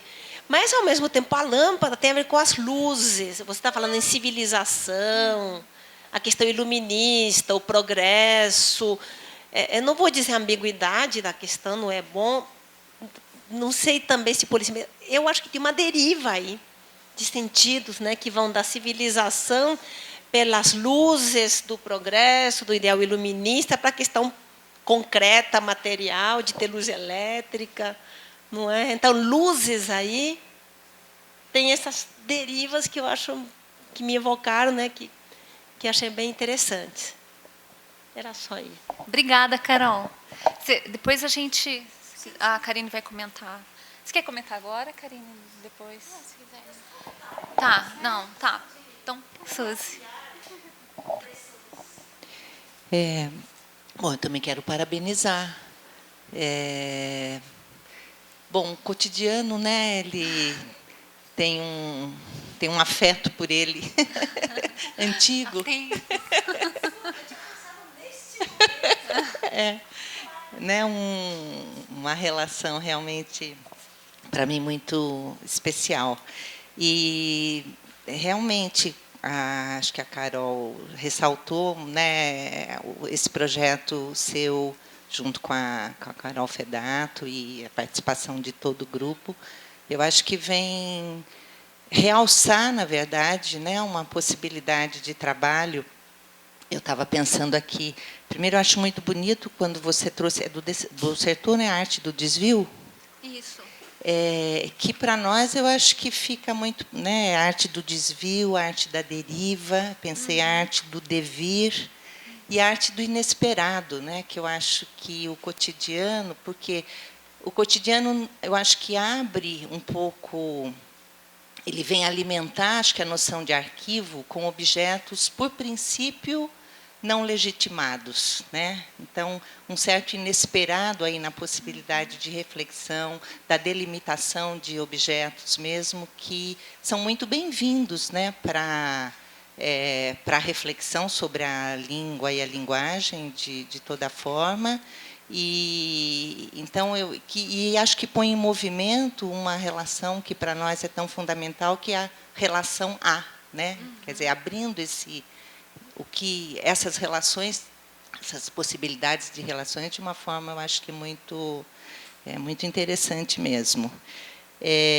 Eu acho que o trabalho da Karine também põe em movimento de novo, né, um ponto muito importante para a gente, que é o fato de que a literatura não é o domingo do pensamento, né? Então, eu acho que você está trabalhando essa relação literatura-língua aí, e trazendo a cidade, trazendo a modernidade, né? Trazendo todo esse espaço aí de uma forma também, acho que, fundamental para o objeto, né? Quer dizer, a questão do cotidiano aí, que é o grande mote, vamos dizer, do projeto de vocês. Então, achei também assim muito... Conhecia, né, um pouquinho de quando vocês me contaram da revista lá atrás, mas está ficando muito, muito forte mesmo, né, Karine? E, Júlia, achei lindo quando você falou, eu fui para a rua, né, porque para nós, lá, né, nessa relação com Labeurbe, a questão da rua, justamente, você foi para a rua fazer, né, refletir, trazer reflexão, trabalhar a linguagem. E eu também fiquei muito impressionada com o seu texto, né? Parabéns pela... Então, assim, são, na verdade, só comentários, porque acho que esse projeto, Aninha, né, e a Carol, que está lá também na escuta, é um projeto que vem movimentar né, a história das ideias linguísticas, especificamente, de uma forma muito forte, muito bem-vinda. Então, parabenizar, na verdade, são comentários mesmo, assim, né, coisas que a gente começa a pensar ouvindo vocês. Parabéns. Obrigada, Suzy. Sim. O Eduardo. Boa tarde. Bom, queria também parabenizar a iniciativa da Ana, o evento, o conjunto das pessoas que com você organizaram, parabenizar a mesa, não é? E o interesse por essa questão do cotidiano. E eu gostaria só de fazer uma pequena consideração como maneira de colocar aí uma questão que pode interessar ou não a vocês. Quer dizer, por aquilo que foi apresentado hoje, tem a questão de o cotidiano como lugar em que você, por repetir, por desviar, porque você resiste a uma certa regulamentação. Aí, no caso da língua, né? Como é que, ao falar cotidianamente, você não diz aquela língua, você vai dizendo outra. Isso. Agora, existe, relativamente ao cotidiano, um outro sentido que permanece sempre, que é o cotidiano como lugar daquilo que repete, como lugar do tédio, né? por exemplo, nós teríamos aqui a música do Chico Buarque, por exemplo. Ela faz todo dia, tudo sempre igual, papapá, papapá. E a música repete, repete. Então, o cotidiano é o tédio. Então, você se liberta do cotidiano pela criação, por exemplo. Ou, por exemplo, eu não vou lembrar as palavras exatas, como diz o Fernando Pessoa, queria ter a inconsciência das coisas e a consciência disso. Isso já está pegado de uma outra maneira ainda, que não é exatamente a do Chico Buarque. Então, essa dimensão do cotidiano, ela tem esse lado, quer dizer, vamos dizer, no sentido comum das pessoas, no comum delas, o sentido do tédio. Claro que não é o único sentido do cotidiano. E nem quero dizer que é preciso tratar isso por aquilo que as pessoas dizem do que elas acham do cotidiano, mas, como vocês fizeram aí, pelo modo como elas fazem o cotidiano, né? Pela prática do cotidiano e não por falar sobre o cotidiano, né? Mas, de qualquer forma, e isso é que é interessante também como posição teórica e como procedimento, né? Mas colocar esse outro lado, quer dizer, vocês olharam para o cotidiano e viram nele um lugar, um sentido, um fazer, mas tem um outro, né? E que eu não sei o quanto isso pode interferir, entrar ou não entrar e tal. Mas eu gostaria de realmente ressaltar esse aspecto de ter levado, de estarem levando a sério essa ideia de buscar um saber sobre a linguagem num lugar que não é o saber do conhecimento científico. Que a história das ideias está aí exatamente para você se dizendo isso, ou seja, o saber não é necessariamente científico, né? E, portanto, uma história do saber não é necessariamente uma história do conhecimento, no sentido da palavra conhecimento. Mas, ao mesmo tempo, a história das ideias não é uma história do nível conceitual e ideal da mente. Tomado na situação da história das ideias linguísticas dentro do projeto, tal como vocês estão fazendo e como normalmente as pessoas fazem aqui, as ideias são produto desses fazeres e não de uma relação conceitual. Portanto, elas não estão dentro do idealismo, mas elas estão construídas pela prática, né? Então, acho que são aspectos interessantes que esse projeto pode colocar. Acho que ele traz à tona um conjunto de questões de uma maneira bastante interessante. Então, muito obrigado. Obrigada, Eduardo. Vou passar para a Ini, depois eu comento. Tinha algumas considerações assim que eu ia fazer. Bom, primeiro, parabéns a todos, né, os que estão presentes também, mas, sobretudo, né, os que apresentaram esses trabalhos. Eu acho assim, que vocês encontraram um lugar de reflexão importante, né? E aí eu parabenizo a Aninha, né, pelo trabalho dela também. E dizer o seguinte, não era a primeira coisa que eu ia dizer, mas como o Eduardo acabou de falar, do saber, o conhecimento e tal, eu queria dizer que uma das coisas que foi ficando assim forte, depois de ouvir a Aninha, mas aí a Karine e depois a Júlia, e foi num crescendo, foi a questão de até a maneira de formular o que era esse saber, não é? Querendo dar nome a ele muitas vezes, ficava sempre faltando para mim algo que eu tenho certeza, né, que vocês conhecem e que estava presente na fala de vocês o tempo todo, né? Eu ficava toda hora esperando que aquilo fosse dito. Então, como não foi dito, eu vou dizer, mas estava aí de certa maneira, né? Que essa ideia de que há um saber, que isso é Peixe, né? Partindo do Peixe, vamos dizer, isso sou eu, mas um saber que não se aprende, não se ensina, mas que existe produzindo efeitos. Então, tanto no o tempo todo. Bom, isso é ideologia. Então, quando falava, né, de algo que vinha, etc., por que é pejorativo ou não, por que reage de um jeito ou reage de outro, etc., tem isso no meio. Não é?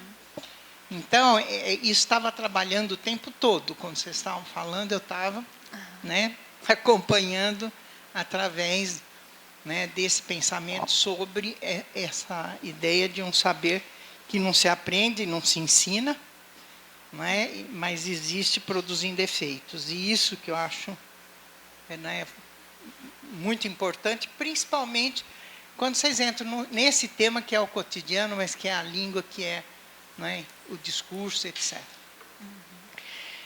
Continuando, então, por aí, né, uma coisa... Deixa eu ver. Ainda, para seguir uma certa ordem agora, quando fala da música do Cuitelinho, e que tem, assim, tem reações que são, como a Ana, né, você falou que há reações também de desagrado, né, em relação a isso, a essa questão do mineirês lá, né, e a maneira como isso, né, cria no imaginário, né, uma certa relação, né, com esse modo de dizer, etc.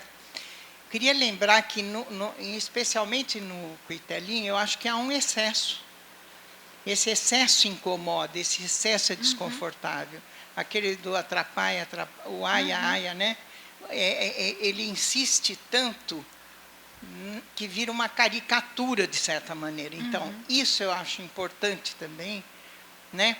Que na relação com a língua há uma sensibilidade que também faz parte da maneira como você se relaciona com ela, e em que o excesso, a caricatura, etc., tem o seu efeito, de novo, né? Quer dizer, produz um efeito ali. E ligando isso à ideia de paródia, que eu tenho lá atrás, lembra, um texto, mas não é sobre o mineirês, enfim, não é sobre... Português macarrônico. O português macarrônico, que mexe com a ideia de literatura que a Karine está trabalhando, né? Que a minha pergunta era por que não passava tão bem como literatura a paródia como passava a literatura considerada legítima, né?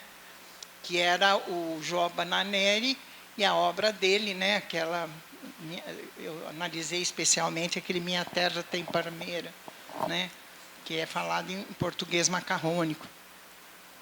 Nossa, eu fui interpelada na Suíça, eu apresentei, e tinha um italiano que vinha da Líbia, onde falar macarrônica era uma ofensa enorme. O sujeito levantou, brigou comigo e saiu. E eu sou de origem italiana, eu não estava fazendo uma maldade, mas ele ficou ofendido. Tá bom. Mas teve aquele... Você não lembra da briga dele? Ah, não, mas isso foi em outro lugar. Isso foi na Suíça. Bom, mas aí essa coisa da paródia, só para voltar assim rapidinho, é essa ideia de que a paródia, como forma discursiva, vamos dizer, como forma de significar, como processo de significação, ela é definida, inclusive etimologicamente, como aquilo que passa ao lado. E eu acho que vocês podiam explorar isso, também voltando à ideia de cotidiano, etc. O que é isso que passa ao lado? Ao lado do quê? Né? Do legítimo? Ao lado, né, do quê? Né? Eu acho que em cada um dos trabalhos de vocês pode ter uma declinação diferente desse passar ao lado também, etc. Que a Aninha, né, coloca a questão e tal. Bom, e aí, já falei da paródia também, gostei quando a Júlia fala, né, que, da contradição, porque é isso mesmo, Júlia, nada é homogêneo, né? Então, tanto visto de um lado como do outro, você vai encontrar contrapesos, digamos, né, que vão produzir contradições o tempo todo, não tem outro jeito. E você mostra bem na sua reflexão as suas questões levam a isso, né? E eu acho muito, muito bom, né? Assim como eu estava dizendo, né, a questão da Karine, agora chego mais um pouco na Karine também, que é a questão da literatura. Eu acho que, tá bom, a literatura definida de um jeito, de outro, etc., mas eu me lembro que foi a minha questão quando eu comecei a trabalhar com os relatos de missionários, com Nóbrega, etc., que eram considerados, era literatura, mas eu trabalhei como discurso. E aí, eu acho que você tem que acentuar mais, porque está lá no seu já está no seu trabalho o tempo todo, no fio dele e tal, mas talvez isso é sugestão só, assim, né? Que pode ser levado em conta ou não. Trabalhar essa ideia da literatura como instituição, mas como discurso também, né? Como uma instituição de linguagem, mas como discurso. Né? E aí, o funcionamento desse discurso, que tem essas particularidades, enfim, como a maneira de produzir sentido, e aí o que vai acontecendo num trabalho como o seu, que é rico, né, em relação a isso, bastante rico. Então, aí, tomada em consideração, então, da literatura, de dentro mesmo, né, como discurso. Porque aí eu acho que fica interessante acentuar, a partir daí, que você tem, tanto pensando como discurso, então, é a relação língua e discurso, né, pela literatura, mas também a relação do discurso sobre a língua na literatura, ainda, no discurso que é, né, o da literatura. Né, você pode explorar de qualquer, né, desses dois jeitos, enfim, claro, de acordo com o que você pensar, né? Bom, enfim, tem mais coisinhas, eu vou parar por aqui e dizer só que foi só um começo de conversa mesmo, né, que vocês lançaram, e acho assim fundamental, acho muito bonito, vamos dizer, essa iniciativa, parabenizo a iniciativa, o convite, né, e espero poder assistir mais outras coisas. É isso. Obrigada, Eni. Eu vou, deixa eu ver, responder, falar um pouco, comentar algumas questões que o Eduardo apontou, né, justamente em relação ao cotidiano pensado como aquilo que se repete, né, o lugar do tédio. É bem interessante, porque, de alguma forma, em alguns momentos das minhas reflexões, isso passa como sempre passou como uma questão.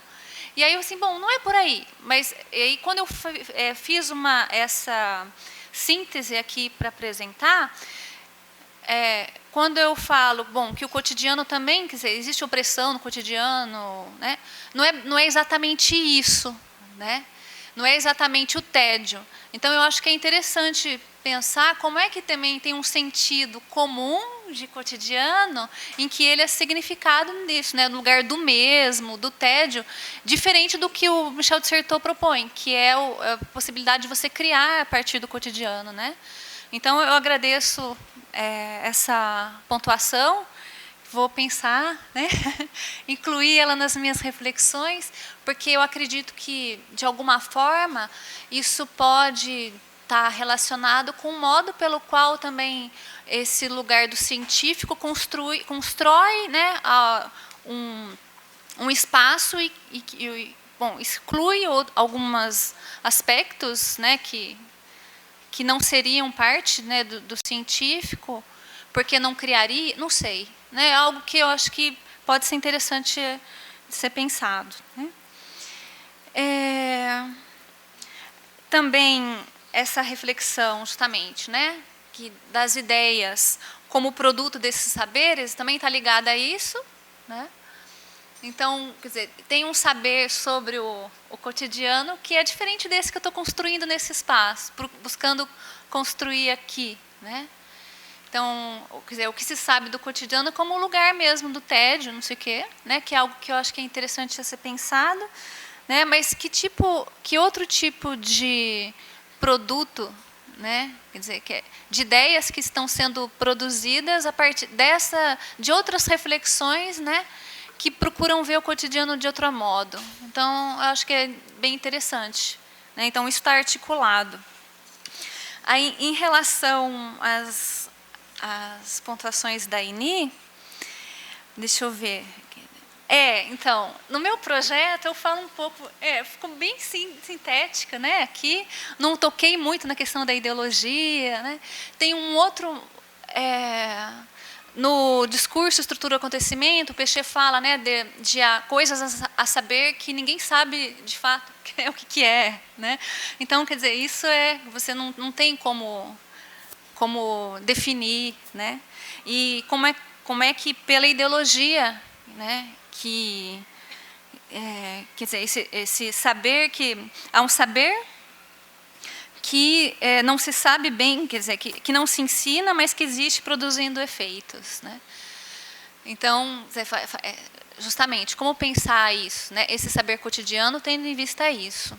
Então, aqui não falei muito, mas também estou pensando dessa forma, né? O cotidiano. Não como algo de um indivíduo lá que eu vou fazer, não, né?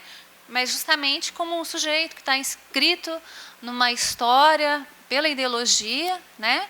E que cria, mas não dessa maneira consciente, como a gente compreende né? Em relação ao cuitelinho, tem muita coisa que eu acabei não falando também, né? Uma delas várias análises que foram feitas também sobre o coitelinho, várias versões, tem versões que corrigem, né? Então atrapalha, né? Corrige tudo, né? E essa questão, esse modo, né, de esse excesso, eu acho que, né, que eu pensei de uma outra forma. É que quando, às vezes, a gente encontra alguma crítica de alguém que corrigiu, né? Porque a melhor versão seria essa do Pena Branca e Chavantinho. Porque ela seria o caipira. Mas aí, justamente, já é um caipira imaginário, né? Já é uma construção que é feita pelo cientista, pelo linguista, que vai dizer o caipira é esse, não pode corrigir. Só que o sujeito inscrito na sociedade, né, ele não é um linguista e ele está nessa relação de conflito, contradição com a língua. Então, ele pode ser caipira e pode acabar corrigindo e cantar uma outra versão do cuitelinho, né? Então, essas coisas são muito... depende sempre do material que a gente analisa. E aqui, bom, não deu, mas não escrevi muito sobre isso, mas eu quero formular com mais detalhe, né, tudo. E sobre a questão da paródia, eu falei do seu texto sobre o português macarrônico, justamente porque, para pensar mesmo a paródia como ao lado do outro, de diversas formas. Como que é isso? Quer dizer, não é ao lado do outro, né? Dei alguns exemplos só, mas há várias outras possibilidades de paródia que podem ser analisadas, né? Bom, então, que passa ao lado, né? Eu acho que esse texto foi, assim, muito importante para a escrita do meu projeto e para pensar essa questão do cotidiano mesmo, que passa ao lado, né? Então, não sei, acho que é isso. Então, agradeço muito as pontuações. Eu vou passar para a Karine e depois para a Júlia, que elas também têm comentários. Agradecer todas as sugestões de todos, porque vai enriquecer bastante. Sobre isso, com certeza, eu acho que há essa confluência mesmo, tanto que eles falam avante luz, tem sempre esse ideal, acho que se interliga nesses momentos mesmo entre a eletricidade material mesmo, a física e as ideias iluministas mesmo, a ideia de progresso. Então, acho que realmente tem tudo a ver mesmo. Sobre a Suzy, agradecer também. E, realmente, acho que toca bastante no que a Aine falou da literatura no Domingo do Pensamento, a preocupação do Peixe com essa questão do discurso. Acho que é uma sugestão enriquecedora também para o meu trabalho em AD, também que eu trabalho com autobiografia, então, pensar nesse lugar da literatura. É sempre uma questão que me pega bastante, mas eu acho que é interessante pensar nessa relação com o discurso e literatura. Também nesse negócio do domingo do pensamento, liga um pouco com o que o Eduardo Guimarães falou sobre o domingo, porque o domingo é aquele dia excepcional, então a literatura não é esse dia excepcional. Então, pensando nessa questão da rotina, nessa questão do tédio, acho que é uma abordagem interessante que a gente não pensou, mas é uma coisa interessante a se pensar mesmo. Essa questão, por exemplo, na literatura, às vezes, falar desse homem maquinizado, desse homem que segue a regra e, de repente, algo se irrompe naquele cotidiano. Algumas literaturas do começo do século também, a literatura russa se via nesse embate também. Vamos falar sobre o cotidiano não é matéria de literatura, não é matéria digna de ser dita. Então, quando esse homem comum também começa a se tornar material, quando não só mais os grandes homens são relatados. Por exemplo, isso também liga um pouco ao meu trabalho no IAD, que eu estudo a autobiografia de prostitutas. Então, já não é mais a autobiografia daqueles homens ilustres, mas sim de mulheres e de prostitutas que estão levadas muitas vezes à marginalidade. Então, como falar desse momento que o cotidiano tem esse momento de irrupção, de criação, mas também tem esse momento de maquinização também, alienação. Acho que é interessante pensar. Então, acho que abriu bastante, não só a música do Chico Buarque, alguns textos do Mário de Andrade. Tem um texto do Mário de Andrade que fala sobre um operário que está no dia de 1º de maio, e ele não quer trabalhar, porque ele quer comemorar o feriado, assim, ele quer mostrar o lugar dele, só que no final ele já está trabalhando. Então, como que o homem vai se rendendo à rotina, ao tédio, ao trabalho, pensar nessas relações. O que mais? Eu acho que realmente a definição do saber, do Peixe, também se casa bastante com esse saber não sabido do Sertor. Acho que é interessante, talvez porque também a gente acaba, quando vai numa comunicação, não podendo falar também tudo, mas eu acho que é uma definição importante para ser frisada mesmo, então eu agradeço. Quando entrou a noção do inconsciente, a ideologia inconsciente está o material identificado. Na hora que entra isso, vem essa coisa do não saber, a população Do Peixe. do Peixe, desse saber que não se aprende, não se ensina, mas existe produzindo efeito, né? Que é a ideologia. Muito bom. Muito obrigada. Acho que só tenho a agradecer. Bom, queria agradecer os comentários. E com relação à questão do ir para a rua, né, eu tinha uma ideia muito forte de que a rua era o lugar da pressa. Então, eu ficava lá nas praças rodoviárias e eu esperava muito ser ignorada. Mas me surpreendeu que não só isso aconteceu muito pouco, como também eu vi que a rua é o lugar de muitas histórias.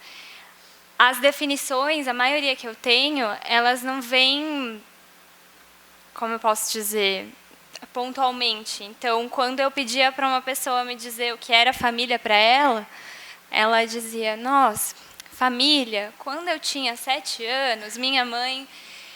E isso mudou a minha concepção sobre a rua como um lugar assim de pressa, em que as pessoas estão sempre na correria e elas não dão atenção a nada, né?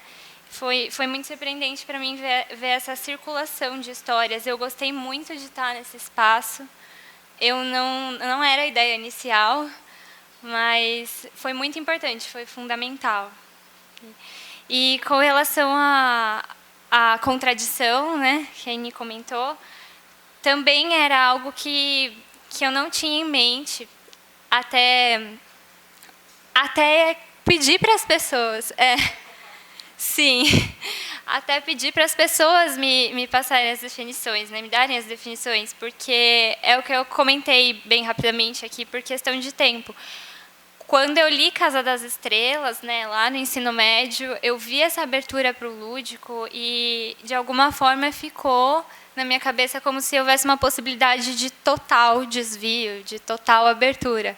E, então, quando eu comecei o meu dicionário, eu me dei conta dessa contradição, me surpreendeu, porque, ao mesmo tempo que tinham essas histórias que eram contadas na rua e tinha todas as aberturas para o poético, para o lúdico, para o humor, tinha muita coisa em comum também com o que a gente vê em dicionários formais, né? E aí, aprofundando essa questão da contradição com a Ana, cada vez mais fica nítido para mim isso do não homogêneo, né, da contradição, mas não era algo que eu tinha em mente desde o início e agora é fundamental para o trabalho. É isso, muito obrigada. Carol? É muito rápido, que aquela questão que a gente começa a amarrar coisas assim, entre as colocações do Eduardo, da Eni, a sua resposta, não é? Sobre a questão da rotina, né, do cotidiano como rotina, e a sua questão de dizer que você quer outra escuta, né, desse saber, me veio em mente a ideia de fala desorganizada da Eni, né, pensando, só que em fala desorganizada, o que está é a posição de um sujeito na frente de um administrador. Então, assim, a capacidade do sujeito político que é apagado, porque é aquela questão de fala desorganizada. Eu diria, não sei, estou chutando, né, formulando o que você quer fazer, o que vocês querem fazer, né, é de ter uma outra escuta, de alguma maneira seria de ouvir esse saber desorganizado, não é? Que está por aí, está pelas ruas, não é? E em que o que está em jogo não é o autor, não é o cientista, o linguista, o literato mesmo, não é? É justamente essa questão do saber desorganizado sobre as línguas, não é? E só para acabar, porque a Júlia falou que a rua é esse lugar não só da pressa, mas é lugar da história, o que me faz pensar é como tem esse desejo de contato social, não é? Que criar uma escuta como a sua, de alguma maneira, faz emergir isso daí. Né? Porque você anda na rua cheia de muros, você fica com medo, porque também você sabe que por 10 quadras é só um muro, que se acontecer alguma coisa, você está perdido. Então, eu acho que o que você apontou é esse desejo de contato social. Obrigada, Carol. Bom, eu também queria agradecer, né, a Suzy, o comentário da Carol, o comentário da Suzy. E é engraçado, né? Quando eu fui escrevendo, assim, realmente parece que fica repetitivo, né? Mas essa formação, né, toda que eu tive, a oportunidade de ter em História das Ideias Linguísticas, desde da graduação, quando eu fui aluna da Suzy, o Zé falou numa conferência. É muito interessante, né? O Zé foi lá e falou, daí agora eu pego o Zé todo ano, ele vai lá e faz a mesma coisa. Mas, Zé, vamos falar de dicionário para os alunos, né? E tudo. E, então, desde o começo, e participar dessas jornadas de História das Ideias Linguísticas, ler vários textos. E é muito interessante porque trouxe na apresentação, né, uma lista que não é exaustiva, é claro, de tanta coisa que já foi feita há muito tempo, né, e que agora, quer dizer, nesse projeto, a ideia é tentar, quer dizer, tomar a questão do cotidiano como o central, né? Não necessariamente ela era central em vários trabalhos, alguns sim, alguns não, alguns olhando uma questão específica, né, e tudo. Agora, então, o fato de que essa questão ela entra como central também tem isso, né? Assim, bom, pensa aqui, e o cotidiano dessa forma, e dessa outra, né? E tudo. E toda vez que eu estava escrevendo, e a Carol deu o exemplo, né, desse saber a partir das fala desorganizada da Eni, né, esse saber desorganizado, então acho bem interessante, né? E aí eu me lembrei, porque eu fui escrevendo várias coisas e fui cortando, porque eu cito muito a Eni, né? E às vezes eu penso, né, tenho uma ideia, e falo assim, não, deixa eu ver se a Eni já falou sobre isso. E aí quando eu pego, eu falo, desculpa, ela já falou sobre isso, né? Então, realmente, a gente não faz nada novo. Mas, de alguma forma, dependendo do recorte que a gente faz, né, a gente dá uma outra... a gente dá uma outra dimensão para algo que já foi falado de uma forma, né, e passa a falar de outra. E nunca a partir do nada. Então, isso é bem interessante, né, nesse percurso da produção do conhecimento e tudo. E, realmente, é uma satisfação muito grande ter vocês aqui, ao lado dos alunos. Estou vendo a Camila ali também, que faz parte do projeto, né? Entrou no passado ou retrasado? Retrasado, né? Karina também da graduação. E alunos novos. Tem o Lucas também, que veio encontrou pela internet, né? E já fez mestrado, está aqui, né? Os alunos, eles têm até às 4, então a maioria acho que já foi, né? Mas realmente, assim, é uma alegria grande.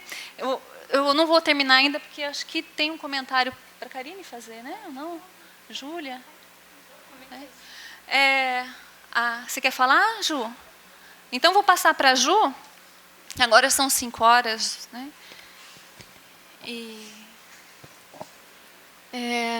Acho que eu vou fazer um comentário mais geral sobre o evento, que a maneira como esse evento me toca, de uma certa forma, nas pesquisas em História das Ideias Linguísticas.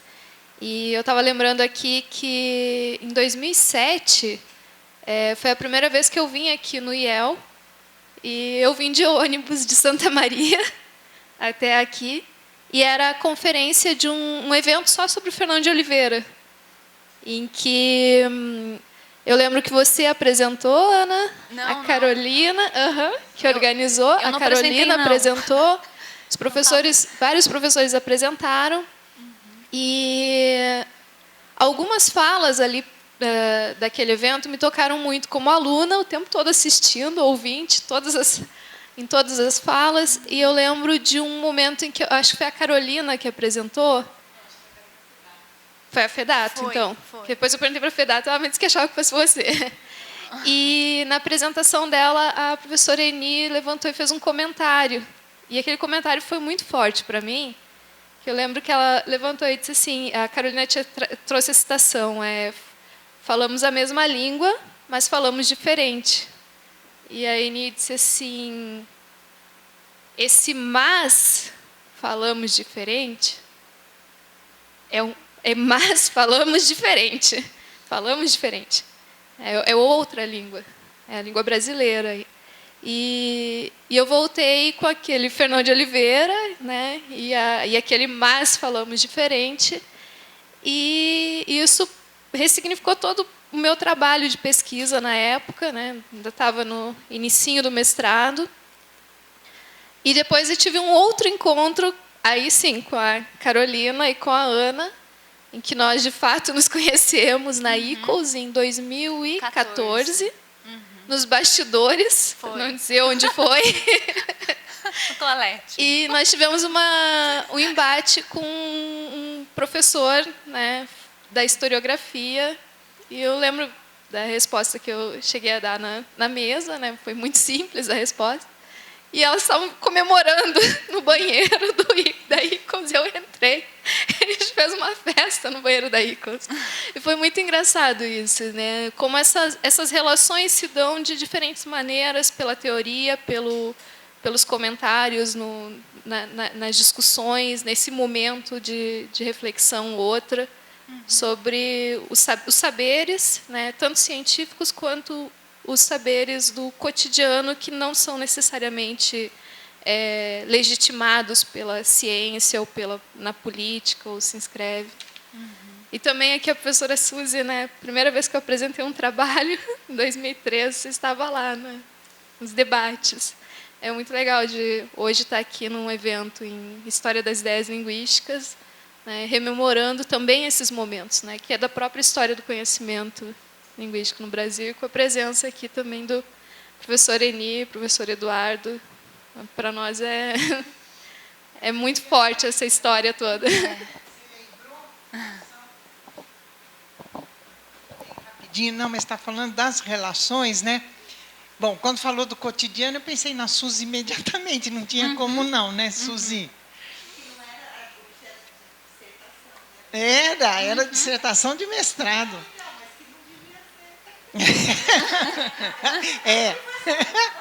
A Carol Fedato. Aquelas mudanças, né? Não, e aí a gente vai vendo essas histórias. O Zé, quando falou do dicionário, eu lembrei, então eu queria dar também esse depoimento. Eu também, e quando você estava falando, Aninha, eu lembrei muito de mim quando eu estava começando aqui também. Né? Quando você falou, é construção, Aninha, não tem repetição, não, é construção mesmo. A gente até retoma coisas, mas já em outro lugar. A Carolina resumiu falando, é história isso, né? É história isso, né? E nós aqui ligados por uma história comum, vamos dizer, né? Agora não é cotidiano, mas comum, né? Que também é outra palavrinha que causa um monte de questão. Mas, lembrando do Zé, uma das coisas foi trabalhar com a palavra subversão nos dicionários antes de 64 e depois, o do Laudelino Freire, né, que era de antes de 64 e depois. Essas coisas que eu tinha me inspirado no Zé, por exemplo. Né? Pelo amor de Deus, isso não acaba nunca, né? Ai, nossa. Mas deixando isso de lado, Carolina, mas lembrando o seguinte, que eu lembro, que essa coisa que apareceu aqui, que eu, vamos dizer, me chamou a atenção, talvez por causa dessa experiência, que um dos primeiros trabalhos que eu fiz com os alunos foi pedir para eles anotarem quando os professores usavam para mim ou para eu fazer. Porque aquela ideia de que você pensa que você fala de um jeito, mas você fala de outro. E eu lembro disso e que veio nessa coisa de que é o que não se aprende, não se ensina, mas não sei o quê. Porque todo mundo, quando tem, ainda mais como professor, e tem como referência a língua gramatical, a língua imaginária, enfim, seja o que for, sempre diz que fala para eu fazer. E eu queria só ver, né? Então eu vi assim, professores sapientíssimos falando para mim fazer, para mim isso, e os alunos anotando. Então foi ótimo, foi uma experiência, justamente uma dessas experiências que fazem a gente começar a desconfiar, né, desse saber pautado já por normatividades, que a gente fica preso e achando que está ali e tal. Eu lembro que foi assim, desmanchando a mim mesma, vamos dizer, né? Então, hoje foi um grande prazer ver que a história continua justamente em outros capítulos, né? Com outras pessoas, e é muito bonito isso, né? Isso. Pode perguntar quem diz, por exemplo, vamos nos organizar, vamos nos vestir. Vamos se organizar. E é engraçado, porque eu, pela minha tradição do espanhol, não seria uma questão que eu diria. Para mim, eu manteria esse vamos nós.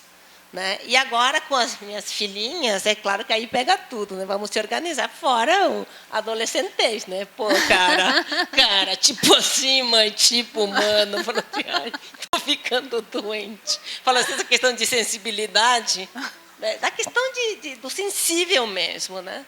Aí eu tentando explicar para minha filha, Quirina, assim, você pode falar assim com seus amiguinhos, mas você está falando com uma senhora numa loja. Não repita tipo assim 20 vezes.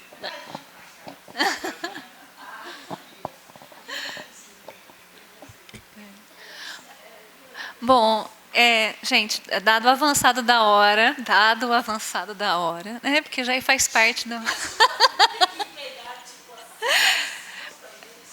Agradeço novamente muito a presença das convidadas, do pessoal que ficou aqui até o finalzinho. Quem puder, né, a gente sabe que tem corrido, então, à noite, a gente vai ter a conferência da Jussiele, vai ser nessa sala mesmo, tá? Então, quem puder, será muito bem-vindo. E obrigada.